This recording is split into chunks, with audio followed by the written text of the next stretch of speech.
తనకు Anantapuram MP ticket ఇస్తున్నట్లు జరుగుతున్న ప్రచారంపై మాజీ మంత్రి కాల్వ శ్రీనివాసులు స్పందించారు. తాను రాయదుర్గం ఎమ్మెల్యేగా పోటీ చేయనున్నట్లు తెలిపారు. రాయదుర్గం టీడీపీ అభ్యర్థిని తానేనంటూ ప్రకటించుకున్నారు. తనపై వస్తున్న ఆరోపణలన్నీ అవాస్తవమని, మరో 10 ఏళ్లు తాను రాయదుర్గంలోనే ఉంటానని స్పష్టం చేశారు.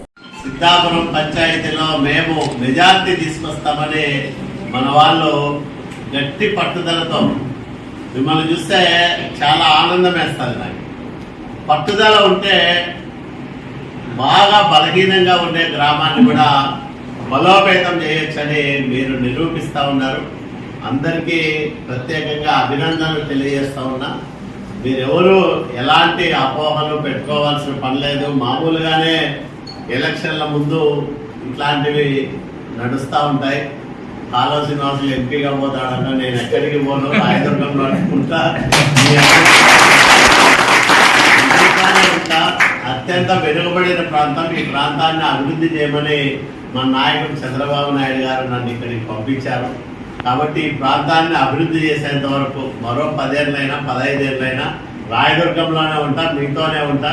ఖచ్చితంగా మీ అందరి ఆదరాభిమానాలతో, చంద్రబాబు నాయుడు గారి ఆశీస్సులతో ఆగిపోయిన పనులను పూర్తి చేయడంతో పాటు మరిన్ని అభివృద్ధి కార్యక్రమాల్ని మనం ఇక్కడ చేసుకుందాం. ఈ ప్రజలకు మంచి చేద్దాం, ఈ ప్రాంతాన్ని బాగు చేద్దాం. దానికి మీరందరూ కూడా నాకు చేదోడుగా ఉన్నందుకు మరొకసారి మీ అందరికీ మనస్ఫూర్తిగా